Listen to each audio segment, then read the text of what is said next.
여러분들은 혹시 갓 태어난 아이의 울음소리를 들어본 적이 있으신가요? 집 안에서, 가까이서. 우리 사회사 친구들은 그런 경험 별로 없을 것 같고 아마 대부분 경험이 있으실 거예요. 그 울음소리를 들을 때 어떠시던가요? 그냥 좋다라고 하기에는 뭐라 해야 돼? 그 설렘, 그죠? 어떤 들뜸, 흥분, 그런 참 표현하기 힘든 그런 기쁨이 있는 것 같아요. 그러니까 이 아이의 탄생은, 그러니까 생명의 탄생 이상의 그런 기쁨과 축복이 있습니다. 만약 오랫동안 아이를 갖지 못한 그런 이제 가정에게 아이가 태어났다면 그 기쁨은 여느 가정보다도 훨씬 더 컸겠지요. 누구처럼? 오늘 본문에 나오는 이 사가랴와 엘리사벳 부부처럼 말입니다. 우리가 이미 앞서 본 것처럼 이 사가랴와 엘리사벳은 아이가 없었고 이미 나이가 들어가지고 아이를 가질 수 없는 상태였어요. 하지만 하나님의 능력 가운데서 엘리사벳의 태를 여셨고 그래서 노년에 임신하게 됩니다. 당시 엘리사벳의 나이가 얼마였을까요? 나이가 들었다 그러니까 우리가 굉장히 많이 들은 것 같은데 50대 중후반이에요. 그러면 사가랴는 한 60대 초반 정도였겠죠. 지금도 이제 쉰둥이라고 그래가지고 50 그때 이제 가까워가지고 이렇게 아이를 낳는 분들이 가끔 있잖아요. 근데 그 당시로는 그런 경우는 거의 없었습니다. 그 당시에는 뭐 평균 수명이 굉장히 낮았고, 그래서 50이면 굉장히 노년이에요. 그리고 이제 지금으로 봐도 어떻습니까? 지금 나이로 봐도 엘리사벳의 나이는 이미 이제 폐경기가 지나가지고 원래 불임인데다가 자연적으로 임신이 불가능한 상태였단 말이죠. 하지만 하나님께서 엘리사벳의 태를 여셨어요. 사가랴가 성전에서 분향할 때 천사 가브리엘에게 한 말 그대로 된 거죠. 그러니 얼마나 놀랍고 기뻤겠습니까? 그러면서도 부끄러운 거죠. 이렇게 할머니가 돼서, 그때는 염색도 못했잖아요. 이렇게 할머니가 돼서 그러니까 부끄러웠죠. 그러니까 엘리사벳이 임신한 사실을 5달 동안이나 숨겼죠. 근데 이제 더 이상 숨길 수도 없고 이제는 어떻습니까? 노년에 처음 갖게 된 아이. 얼마나 조심했겠어요. 그런데 이 아이가 건강하게 자라는 거예요. 어느 정도로? 마리아가 왔을 때 그 태중에서 뛰어놀 정도로 건강하게 자랐어요. 자, 드디어 산달이 돼서 아들을 낳게 됩니다. 예나 지금이나 아들이 이게 아이가 낳게 되면 그건 이제 기쁨이고 축복이에요. 유대인들의 경우는 더더욱 그러합니다. 특히 이제 사가랴와 엘리사벳은 아이가 없었기 때문에 더더욱 기뻐하고 축복했고요. 58절에 기록된 것처럼 이웃과 친족들이 와서 주께서 그를 크게 긍휼히 여기셨다. 그렇잖아요. 좀 하나님이 정말 이들을 긍휼히 여기셨다 하면서 그렇게 이제 함께 즐거워했습니다. 이제 8일이 되었고 할례를 받게 되는데 그때 이름을 짓게 됩니다. 이것은 당시 유대인들의 관습에 따른 건데요. 유대인들은 이제 율법의 명령에 따라서 사내아이가 태어나면 8일 만에 할례를 행하게 됩니다. 할례는 유대인들에게 굉장히 중요한 의미가 있다는 거 아시죠? 그러니까 하나님과 언약을 맺은 언약 백성이라는 그것을 몸에 이제 그 표시하는 외적인 증거란 말이죠. 그러니까 단순한 어떤 외과 수술이 아니라는 거예요. 그래서 유대인들은 이 할례를 뭐라고 그러냐면 히브리어로 브리트 하밀라라고 합니다. 이게 뭐냐면 이제 계약의 할례라는 뜻이에요. 그러니까 이제 할례 의식은 누가 하냐면 아무나 하는 게 아니에요. 의사가 하는 게 아니고, 뭐 의사가 하는 경우도 있지만 모헬이라고 그래가지고 의학적으로 훈련받았을 뿐만 아니라 신앙적으로 경건하고 존경받는 그런 사람이 하게 됩니다. 그래서 이제 집안에 그런 분이 있잖아요. 의학적으로 훈련받은 그런 어른이 하던가 아니면 랍비가 하는 경우가 대부분입니다. 그리고 할례는요, 10명 이상의 유대인 성인 남자들이 모일 때 할 수 있어요. 여러분, 유대인 성인 남자 10명이 모이는 그게 뭐에 중요하냐면 그때 비로소 유대인들은 예배 공동체가 되는 겁니다. 무슨 말인지 이해가 되세요? 그러니까 할례를 뭘로 여긴 거예요? 마치 예배처럼 여긴다는 거예요. 그만큼 중요했다는 거죠. 그러니까 이제 오늘 본문에도 어떻습니까? 이웃과 친족들이 그렇게 와서 이 아이의 할례를 축복한 것. 이게 바로 유대인들의 관습에 따른 것이라는 거죠. 제가 이스라엘에 있을 때 이 할례 의식을 직접 본 적이 있어요. 이건 이제 이방인들은 초청받지 않으면 보기 힘들거든요. 근데 초청은 못 받았는데 그냥 보게 됐어요. 청년들을 데리고 그 헤브론에 갔는데 헤브론에 가면 뭐가 있을까요? 막벨라 무덤이 있습니다. 아브라함이 그 안에 사라의 매장지를 위해서 값을 주고 이제 산 땅이죠. 그래서 거기에 가면 아브라함과 사라, 이삭과 리브가, 야곱과 레아의 무덤이 있어요. 물론 이제 지하에 있고 그 위에다가 이제 건물을 이렇게 지어놨어요. 거길 이제 갔는데 거기에 딱 갔더니 그날 마침 할례를 행하고 있는 거예요. 한 중간쯤 지났어요. 근데 유대인들이 막 모여가지고 막 축복하고 그러면서 이제 어머니는 할례 의식 때는 못 들어옵니다. 끝나면 들어올 수 있어요. 그래서 들어오면 유대인들이 이 부모와 그 아이에게 축복을 하는데 진짜 기뻐하면서 축복하는 그 모습을 봤어요. 진짜 축제 같은, 참 아름답더라고요. 그렇게 축복하는 모습이. 여러분들이 그런 상황을 그려보면서 오늘 본문을 보면 좋을 것 같아요. 자, 아이는 율법에 따라서 8일 만에 할례를 받았습니다. 할례는 보통 이제 가정이나 회당 혹은 종교적인 의미가 있는 헤브론 같은 그런 지에서 하게 되는데, 자, 사가랴의 경우는 어디서 받았을까요? 본문에 나오지 않아요. 그러니까 제사장이었으니까 성전 근처 가까운 어느 곳에서 받았을 거라고 짐작하기 쉬운데 그렇지는 않은 것 같습니다.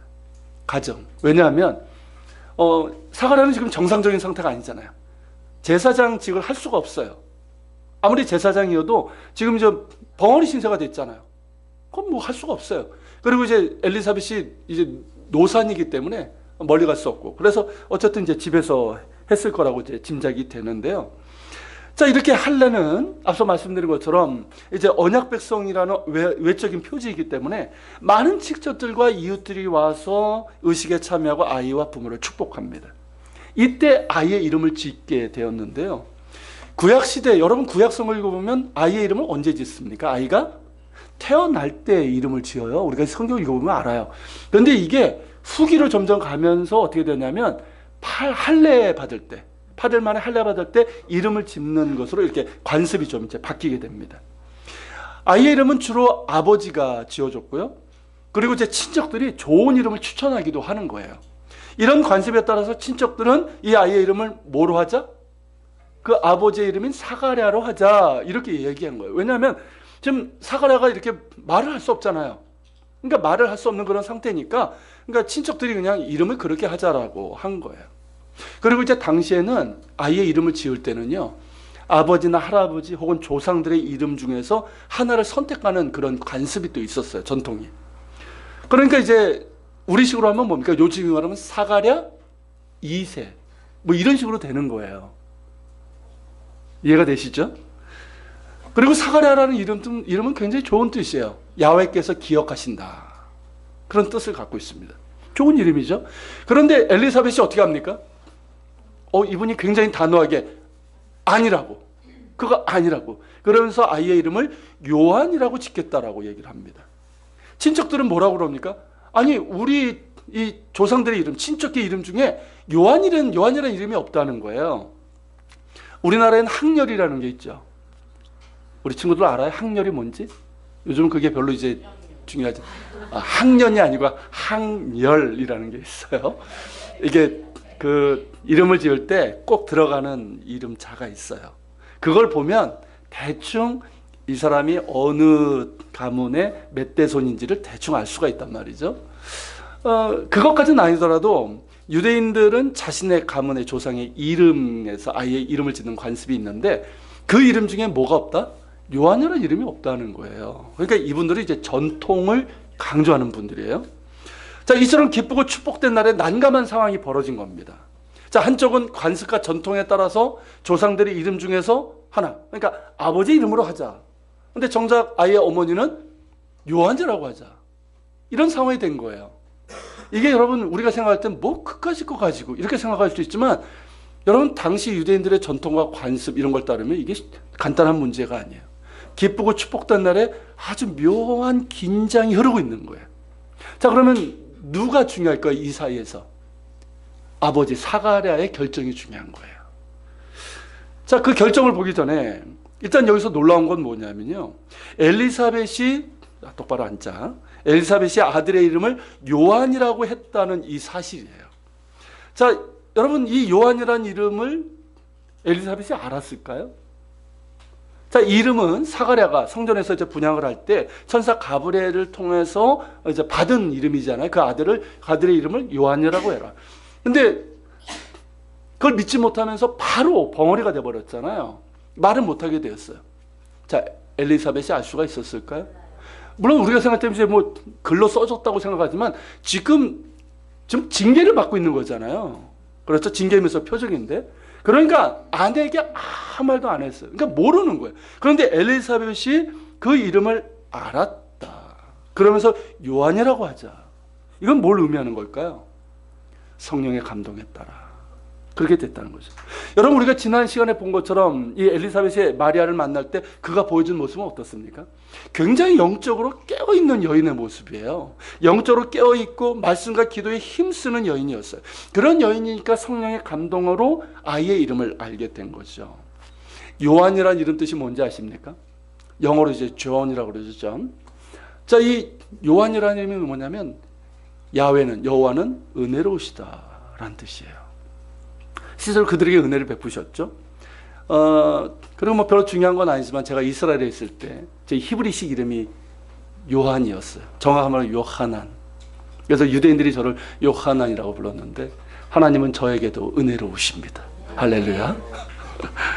자, 이렇게 이제 엘리사벳과 친척들이 서로 이제 다른 이름을 짓고자 하는 그런 이제 어색하고 난감한 상황이 이루어지니까 사람들이 이제 사가랴에게 묻는 거예요. 그래서 사가랴에게 이제 물을 때 어떻게 물었는지 본문에 나오지요. 몸짓으로.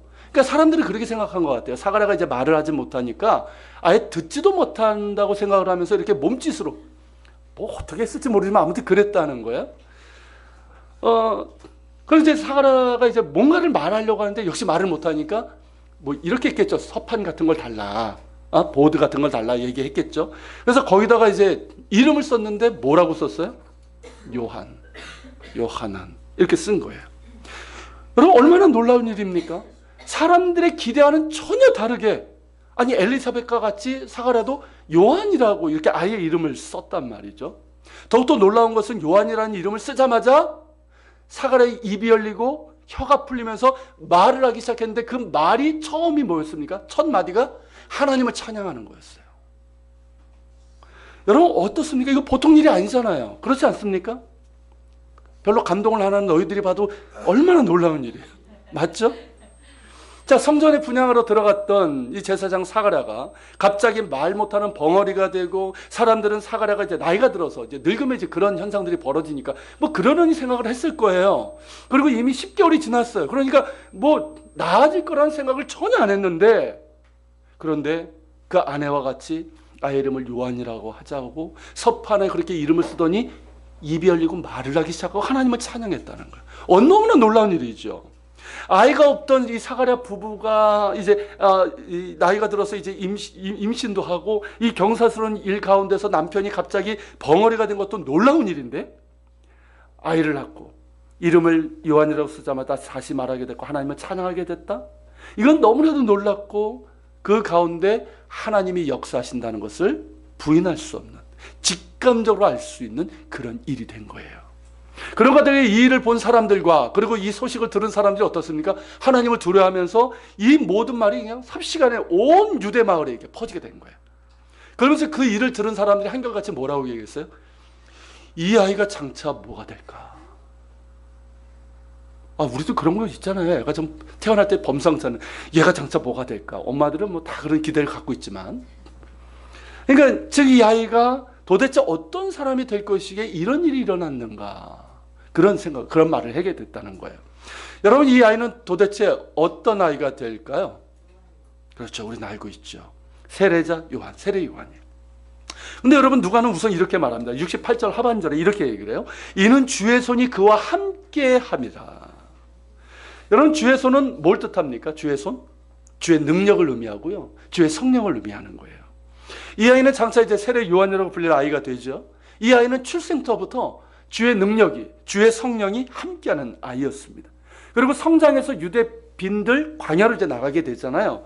거기에서 이제 주의 길을 예비하는 세례자의 사명을 감당할 때도 성령의 충만함으로 이를 감당을 했습니다. 그만큼 특별한 아이였고 성경의 예언대로 태어난 아이였어요. 그리고 이 아이는 장차 어떻게 됩니까? 더욱더 특별하게 태어나신 분을, 그분의 길을 예비하게 될 것입니다. 그분이 바로 예수 그리스도십니다. 할렐루야. 여러분, 사가랴가 이제 입을 열자마자 하나님을 찬양했는데요.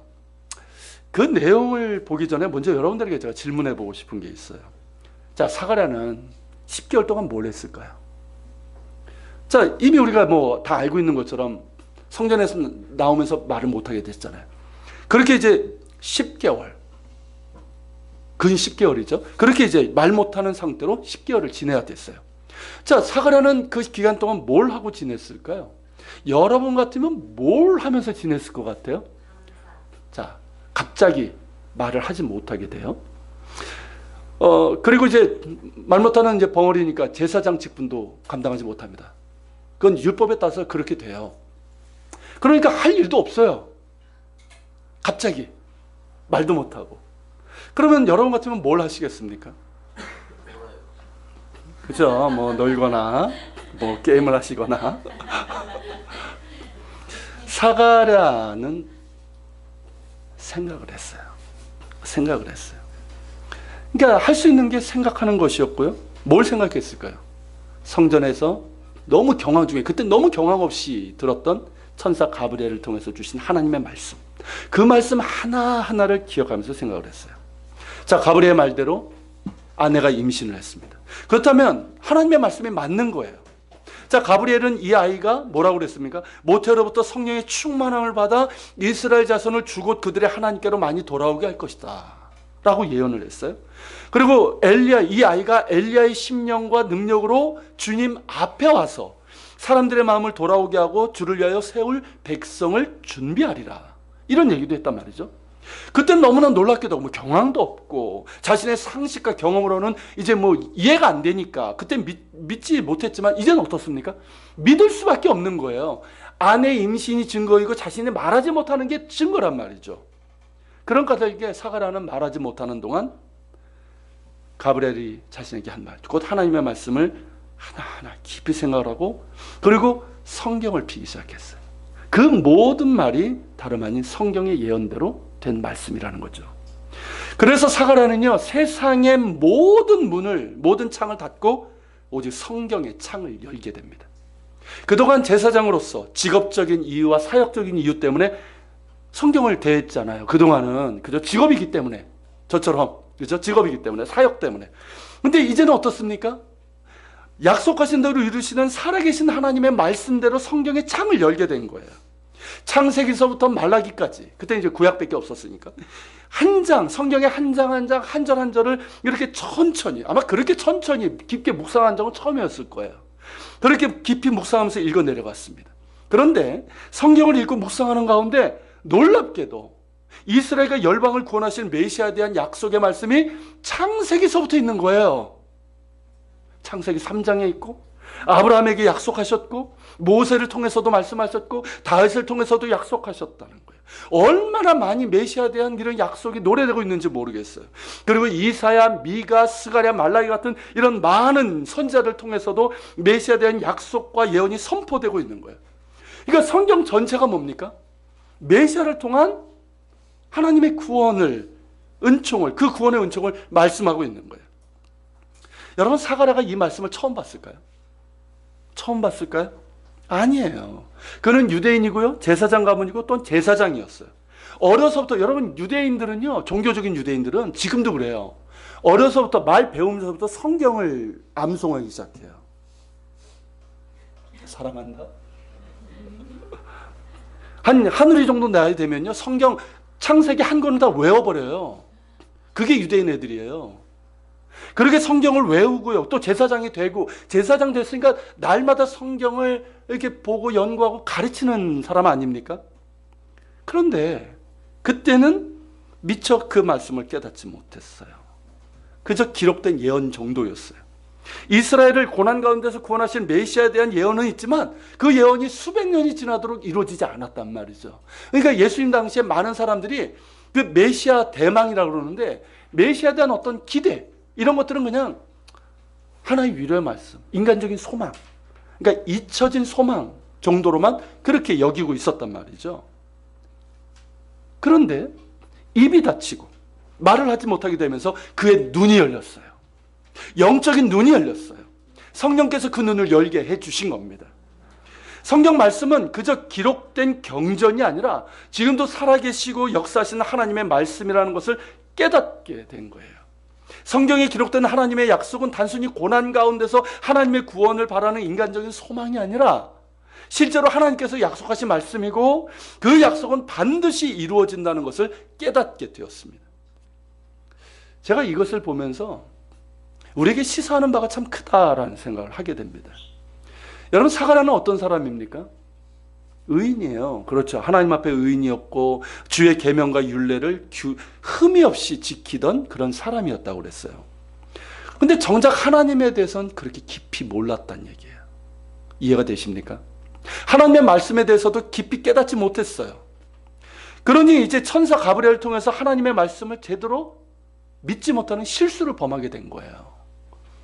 하지만 그 실수를 통해서 그는 너무나도 큰 깨달음, 크게 배우게 됩니다. 말을 못하는 것은 고통이라면 고통이라고 할 수 있잖아요. 그 고통의 시간을 통해서 그는 영적인 눈이 열리게 돼요. 하나님이 어떤 분이신지를 알게 되었고요. 하나님의 말씀이 얼마나 정확하고 또 살아있는 말씀이라는 것을 온몸으로 깨닫게 됩니다. 그에 비해서 우리는 어떻습니까? 여러분들은 하나님과 그분의 말씀에 대해서 잘 아십니까? 어떠세요? 교회 다니지 얼마 안 된 분들은 뭐 그렇다고 했지만 자, 수십 년 교회 다니신 분들 어떠하십니까? 잘 안다고 자부하실 수 있으십니까? 충분하다고 할 수 있습니까? 저도 예수 믿은 지 거의 모태신앙과 다름이 없으니까 50년이 넘었고요. 목사이기 때문에 하나님을 알고 성경 말씀도 잘한다고 생각되지만 아직도 잘 모릅니다. 날마다 선교 준비하고 강의도 준비하고요. 신학교에서 또 성경을 가르치고 있지만 아직도 잘 모릅니다. 그래서 성경을 대할 때마다, 성경 말씀을 대할 때마다 엎드릴 수밖에 없어요. 성령님께서 나의 어두운 눈을 여셔서 주의 말씀을 밝히 보게 해달라고 기도할 수밖에 없습니다. 여러분들도 마찬가지 아닐까요? 수십 년 교회 다녔다고, 수없이 많은 설교를 들었다고, 성경 공부, 제자 훈련, 내가 공부라는 건 다 해봤다고 할지라도 그것으로 하나님과 하나님의 말씀을 다 안다고 할 수 없습니다. 하나님은요, 그 무엇보다도 크십니다. 그분의 사랑과 공의는 그 깊이와 높이와 넓이와 크기는 측량할 수가 없습니다. 하나님의 말씀은 그 끝을 알 수 없는 보물입니다. 진리이고 살아 움직이는 생명력이 있습니다. 근데 우리는 안다라고 생각을 하는 것 같아요. 이것으로 충분하다고 생각하는 것 같아요. 아니, 더 이상 알려고 하지 않는 것도 같아요. 생각보다 많은 분들이 성경에 대해서 별로 알려고 하지 않는 것 같아요. 그리고 너무 분주합니다. 너무 바쁘죠. 근데 분주하고 바쁠 뿐만 아니라 시간을 내려고 하지는 않는 것 같아요. 그래서 성경 읽을 시간도 없고요. 기도할 시간도 없는 것 같아요. 그리고 텔레비전, 뉴스, 스마트폰 이런 것들로 이런 것들이 제공하는 수많은 생각들을 우리가 접하게 되잖아요.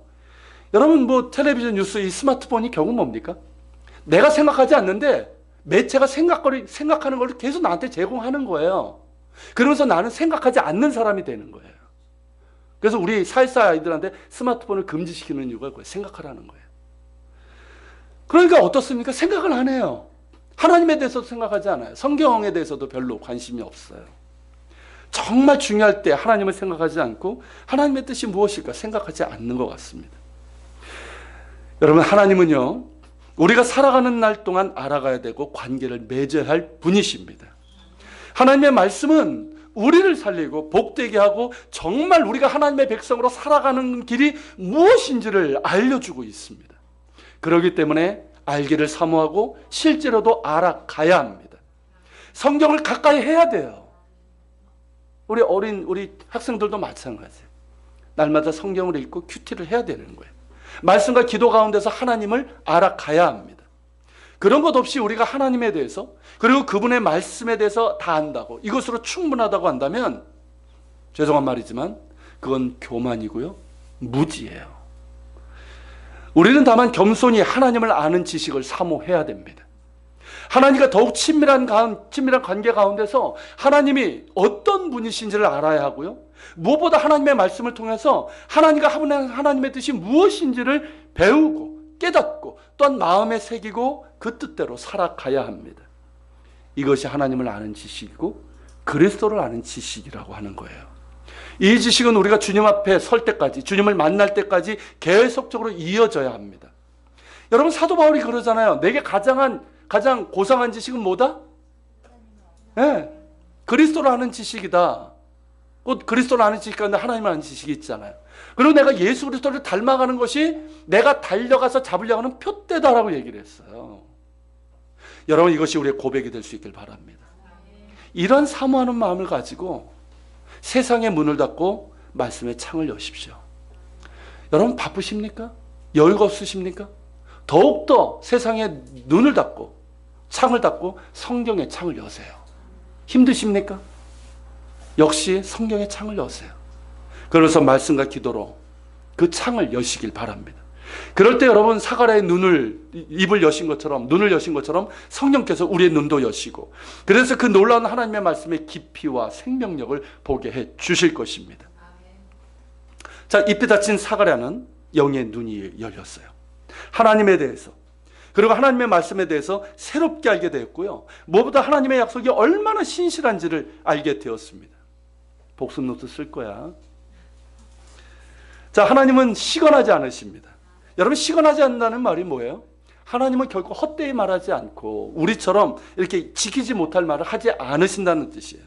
하나님은 신실하시고 그 약속을 기억하시고 그 약속을 반드시 이루시는 살아계신 하나님이십니다.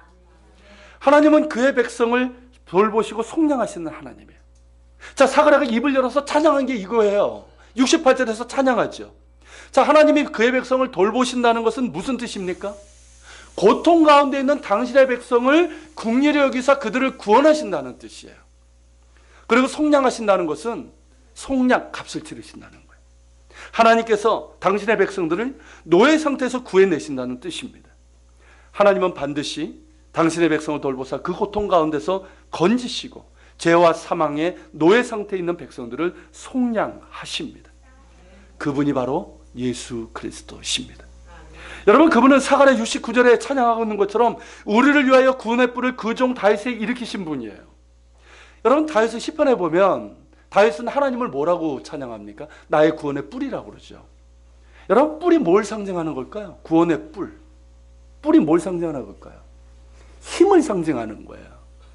하나님은 나를 능히 구원하실 수 있는 힘이 있으십니다. 그리고 여러분, 이런 구원의 뿔을 누구의 집에? 다윗의 집에 세우실 것이다. 즉, 다윗의 계보를 통해서 메시아를 허락해 주시겠다고 약속하셨다는 거예요. 이게 여러분 이른바 다윗 언약이에요. 다윗 언약. 여러분, 그리고 메시아는 어떻습니까? 선지자들의 입을 통해서 계속해서 우리를 원수에게서 구원하실 분으로 그렇게 예언되어 왔습니다. 그리고 놀랍게도요, 사가랴는 73절부터 보면 하나님께서 메시아에 대한 약속을 아브라함에게도 약속하셨다라고 찬양하고 있어요. 여러분, 이게 뭘까요? 자, 여러분, 우리가 아브라함, 적어도 우리가 성경 읽으면 창세기는 많이 보셨잖아요. 그죠? 성경 읽독은 다 못했어도 창세기만큼은 그래도 수십 독 했잖아요. 자, 그러면 아브라함에 대한 이야기를 우리가 웬만큼 아는데요. 자, 아브라함에게 하신 말씀 중에 메시아에 대한 예언이 있나요? 저도 이 말씀을 보고 한참을 이렇게 묵상을 했어요. 근데 놀랍게도요, 이게 기가 막힌 거예요. 자, 이게 뭐하고 연결이 되냐면 바로 이 말씀과 연결이 됩니다. 창세기 12장 1절서부터 3절이에요. 같이 한번 읽어볼까요? 여호와께서 아브라함에게 이르시되 너는 너의 고향과 친척과 아버지의 집을 떠나 내가 내게 보여줄 땅으로 가라. 내가 너로 큰 민족을 이루고 내게 복을 주어 내 이름을 창대하게 하리니 너는 복이 될지라. 너를 축복하는 자에게는 내가 복을 내리고 너를 저주하는 자에게는 내가 저주하리니 땅에 본는 족속이 너로 말미암아 복을 얻을 것이라 하신지라. 아멘. 이름이 뭐라고 그랬죠? 정말 예배 때도 좋다. 사랑한다. 자, 말씀으로 볼게요. 자, 사가랴의 이 말씀, 아브라함에게 하나님께서 메시아의 약속을 이렇게 하셨다는 이 말씀이 이게 뭐냐면요, 이 창세기 12장의 말씀인 거예요. 여러분, 이해가 되십니까? 이해가 되세요? 이걸 보면요, 사가랴가 얼마나 이 깊이 성경을 묵상하고 그 가운데 깨닫게 되었는지를 알게 됩니다. 그리고 참 놀랍게도요, 지난 금요기도 시간대에 나눴던 말씀과 이게 직접적으로 연관되는 말씀이에요. 제가 이제 우리 교회 단체 카톡에도 올렸고 홈페이지에도 올렸는데 그거 보셨는지 모르겠습니다. 좀 보세요. 그런 말씀들은 오시지 못하더라도. 자, 하나님께서 아브라함을 부르셔서 이끄신 땅이 어디입니까? 가나안 땅이죠. 가나안 땅은 작고요. 강우량도 그렇게 뭐 많지 않고요. 그리고 식량 공급도 안정적이지 못하고 이 메소포타미아하고 이집트 양대 강력한 문명 세력 사이에 끼어 있는 땅이에요. 그 크신 하나님이 큰 땅 주신 게 아니란 말이에요. 우리나라 경상도 크기밖에 안 돼요. 지금의 이스라엘. 성경시대 때는 남한보다 조금 작고 다윗 솔로몬 때 제일 컸어도 한반도 정도 크기밖에 안 돼요. 자, 그 크신 하나님이 아브라함에게, 잘 살고 있는 아브라함에게 문명의 중심이 돼서 야 따라와 해놓고 나서 주신 땅이 고작고 작은 땅이에요. 먹고 살기 힘든 땅이에요. 사실은 살기도 힘들어요. 위험한 땅이에요. 거길 주셨어요. 이게 여러분 이해가 됩니까 이게? 그러면서 하나님께서 뭐라고 하십니까? 말씀처럼 너는 복이 될지라. 교인들에게 실제로 물어보면 이 말씀의 의미를 잘 몰라요. 그러니까 하나님이 너는 복이 될지라 그거를 그냥 하나님 믿으면 그냥 하나님이 복을 주셔. 그러니까 하나님 저에게도 이 복을 주시옵소서. 이러고 있단 말이죠. 근데 그런 의미가 아니에요. 엄청난 의미가 담겨져 있어요. 금요기도 때 했던 말씀들을 좀 요약해서 정리를 하면 이거 굉장히 중요한 말씀이니까 우리 사회사 친구들도 보셔야 돼요. 이건 복습 노트에다가 그림을 그리든지 해야 돼요. 이건. 자, 이건 이제 세계사 시간에도 나와요. 비옥한 초승달지대라고 하는 곳이 있습니다. 자, 보시면 모양이 여러분들이 아무리 봐도 초승달이 아니지만 학자들은 저걸 초승달이라고 얘기를 해요. 우기지 마세요. 이게 초승달지대인데 왜 비옥한 초승달지대라고 하냐면 저쪽 위쪽은 산악지대고요. 아래쪽은 사막이에요. 다만 색깔이 있는 저 부분만 강이 있거나 비가 내리던가 하면서 사람들이 농사를 지을 수 있고 정착을 할 수 있고 그러면서 도시 문명이 생기고 그래서 저 위쪽에 굵게 있는 데가 세계 최초의 문명인 어디? 메소포타미아 문명이에요. 그리고 그것을 쭉 타고 내려가서 밑에 이렇게 뭐처럼 생겼나요? 가오리도 아니고 이렇게 찐빵 비슷하게 생긴 저게 뭡니까? 나일 삼각주죠. 저희가 나일강 삼각주예요. 자, 저희가 무슨 문명? 이집트 문명이에요. 저 사이에 껴있는 이렇게 가난한 실처럼 있는 데가 무슨 땅? 그게 가나안 땅이에요. 그러니까 자, 이스라엘은 어떤 땅이냐면 양대 문명 사이에 끼어있는 땅이에요. 이걸 영어로 뭐라고 그러냐면 between land라고 그래요. 사이에 있는 땅. 한자로는 간지. 네. 낀 땅. 낀 땅이에요. 자, 보세요. 자, 북쪽에는 메소포타미아 문명인데 우리가 세계사를 공부하면 알겠지만 거기에는 아주 강력하고 호전적인 세력들이 항상 있었어요. 뭐 아수르, 성경에는 아수르, 바벨론뿐만 아니라 그리고 남쪽에는 어떻습니까? 이집트인데 이집트 역시 어떻습니까? 굉장히 강력했고요. 호시탐 땅 가나안을 자기의 지배권 안에 두려고 했던 세력이에요. 이 사이에 낀 땅이 바로 가나안 땅이에요. 여러분 이런 말이 있잖아요. 고래 싸움에 새우등 터진다. 뭔 말인지 알죠? 이스라엘이 딱 그런 격인 거예요. 쉽게 얘기하면 이제 먹고 사는 문제는 자, 하나님이 비를 내리시고 우리에게 먹을 것을 주실 것인가? 아니면 가나안 땅의 신인 이 바알과 아세라가 우리에게 비를 내리고 우리에게 먹을 것을 줄 것인가? 이 싸움이 있는 땅이에요. 그리고 정치적으로는 어떻습니까? 정말 하나님이 약속하신 대로 우리를 지켜주실 것인가? 아니면 바벨론, 아수르, 이집트가 우리를 지켜줄 것인가? 이 선택의 싸움이 있는 곳이 바로 가나안 땅이란 말이에요. 그렇다면 여러분 생각해 보세요. 왜 하나님이 이 땅을 주셨을까? 이 낀 땅. 그 작은 낀 땅을 왜 주셨을까? 주시려면 뭐 유대인들이 농담 삼아 얘기하는 것은 캐나다를 주시든지 큰 땅을 좀 주시든지 왜 이 작은 땅, 이 힘든 땅, 살기도 힘든 이 땅을 주셨을까 하는 거예요. 왜일까요? 이걸 알아야지만 성경이 보이는 거예요. 이거예요. 살아계신 한 분 하나님만을 경배하고 의지하는 한 민족을 세우고자 하며 여러분 거기는 강우량도 그렇고 먹고 사는 문제도 그렇고 정치적인 안전도 그렇고 보장된 게 하나도 없어요. 그러니까 늘 선택을 해야 되는 거예요. 근데 하나님께서 그들에게 얘기하신 게 뭡니까? 자, 이 땅에서 너희가 나를 사랑하면, 내 말을 지키면, 오직 나를 의지하면 내가 너희에게 비를 내리고 너희에게 먹을 것을 주고 너희 땅은 젖과 꿀이 흐르는 땅이 될 것이라고 하셨어요. 그리고 내가 너희를 지키신다고 그랬어요.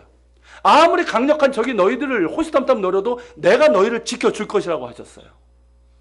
그러니까 관건은 뭡니까? 이스라엘이 하나님을 의지하는 거예요. 이거밖에 없는 거예요. 그들이 할 것은 우리가 누굴 의지하지? 이게 아니라 오직 살아계신 한 분 하나님을 의지하는 거예요. 그분을 경배하는 거예요. 그분은 마음과 뜻을 다해서 사랑하는 거예요. 복음노트 쓸 거야. 이거란 말이에요. 그리고 여러분, 가나안 땅은 이걸 또 아셔야 돼요. 3개 대륙의 교량으로서의 땅이에요. 이걸 이제 랜드 오브 브릿지라고 하는데, 브릿지가 뭔지 아시죠? 다리잖아요. 저게 지도예요. 이상한 지도죠. 클로버 모양의. 상징적인 지도예요. 유럽과 아시아와 아프리카를 상징하고요. 가운데 구슬이 있죠. 둥근 원. 저게 예루살렘, 이스라엘, 가나안 땅을 얘기하는 거예요. 여러분, 저게 보여주는 게 뭡니까? 이스라엘 땅, 이 가나안 땅은 아시아와 유럽과 아프리카를 3개 대륙을 연결시켜주는 그 중심 위치에 있다는 거예요. 교량 위치에 있다는 거예요. 여러분, 이 지도 한번 보세요. 이 그림 보세요. 번쩍번쩍 빛나죠? 이게 뭐냐면 길이 굉장히, 이 지역은 작아요. 가나안 땅. 그리고 서쪽은 지중해고 동쪽은 사막이기 때문에 거기에 길이 지나요. 저 번쩍번쩍 빛나는 게 바로 길이에요. 당시 가장 중요한 길. 그러니까 유럽이든 아시아든 아프리카든 모든 사람들이 어느 땅을 지나야 돼요? 가나안 땅을 지나야 되는 거예요. 아프리카에서 아시아나 유럽으로 가려면 그 길로 가야 돼요. 아시아에서 또 아프리카로 가려면. 여러분, 세상에 이런 땅이 있을까요? 여러분, 세계 지도를 펴보고 한번 보세요. 이런 땅이 있을까요? 3개 대륙을 연결시켜주고, 그리고 가장 좁은 그런 땅이기 때문에 누구나 그 땅을 지나가야 되는 그런 땅이에요. 지금처럼 이제 교통이 발달한 시대 말고 말이에요. 없어요. 이 가나안 땅 외에는 이런 땅이 없어요. 그러니까 인간적으로 볼 때는 뭐 이렇게 작은 땅을 하나님이 주셨는가 싶지만, 우리가 영적인 눈으로 보고 선교적인 눈으로 보면 이 가나안 땅만한 중요한 땅이 없는 거예요. 이해가 되십니까, 여러분? 그러니까 그 크신 하나님이 아브라함에게 이 땅을 주신 거예요. 주시면서 너는 복이 될 거야. 너로 말미암아 모든 열방이 복을 받을 거야 라고 말씀하신 거예요. 그렇다면 그 복이 뭐겠습니까? 그 복이 뭐겠어요? 바로 이거예요. 자, 수많은 사람들이 지나가잖아요. 수많은 민족들이 지나가잖아요. 지나가면서 누구를 알게 됩니까? 그 땅에서 살고 있는 이스라엘 사람들을 통해서 살아계신 하나님을 알게 되는 거예요. 여러분, 모든 세상의 종교는 어땠습니까? 우상이잖아요. 눈에 보이는 우상을 만들었고 수많은 잡다한 신들을 믿고 있는데, 그 신들은 거짓이고 눈에 보이지 않지만 살아계신 유일한 한 분, 여호와 하나님, 그분을 섬기는 백성을 만나게 되는 거예요. 이스라엘 백성들이 하나님을 그렇게 섬기는 걸 보고 하나님께서 그들에게 명령하신 명령을 보니까, 그 율법의 말씀을 보니까 놀라운 거예요. 잡다한 게 아니에요. 인간의 욕심이 들어간 게 아니에요. 탐욕이 들어간 게 아니에요. 정말 사람을 살리는 생명의 말씀인 거예요. 그걸 그들이 알게 되는 거예요.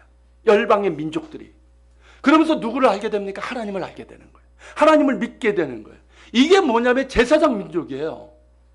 단순히 하나님께 제사 드리는 민족이 아니라 열방 가운데 제사장이 하나님과 인간 사이의 중재 역할을 하지 않습니까? 그와 똑같이 이스라엘이 가나안 땅에 살면서 하나님과 열방 사이의 중재자가 되어서 살아계신 하나님을 전하는 그 사명을 그들에게 주신 거예요. 여러분, 이게 제사장 민족이에요.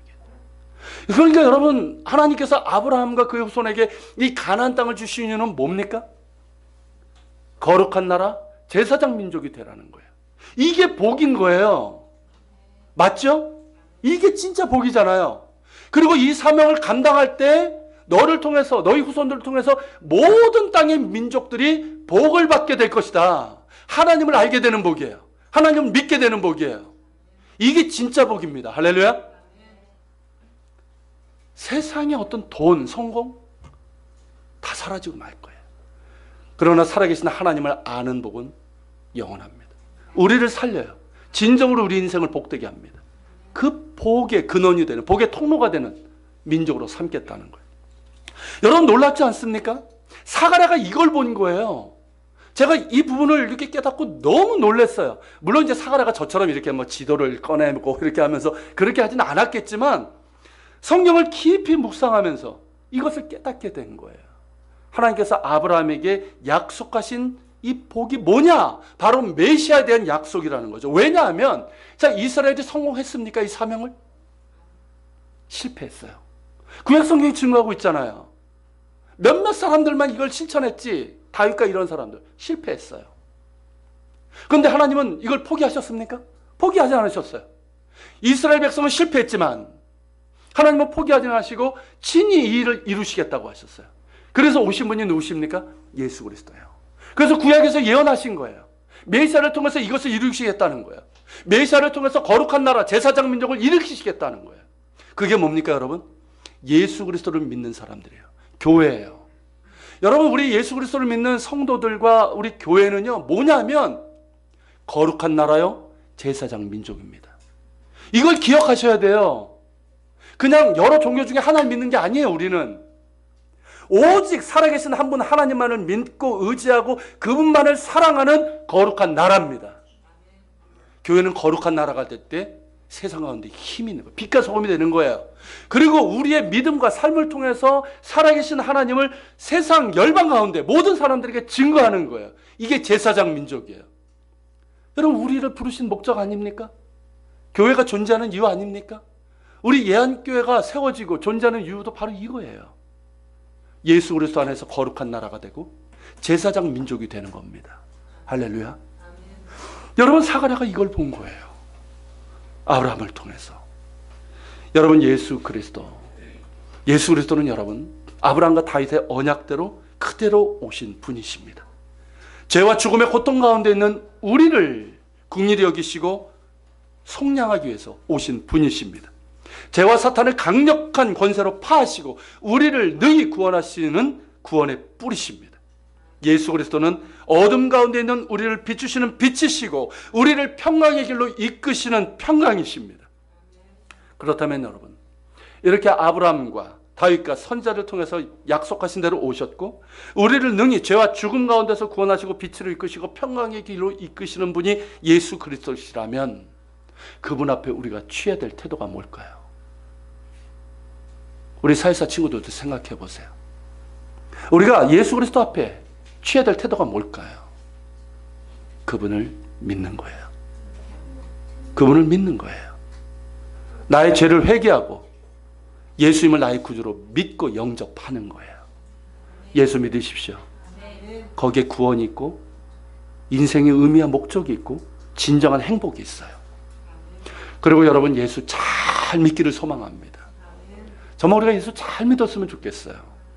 사가랴처럼 우리의 영적인 눈도 열릴 수 있기를 소망합니다.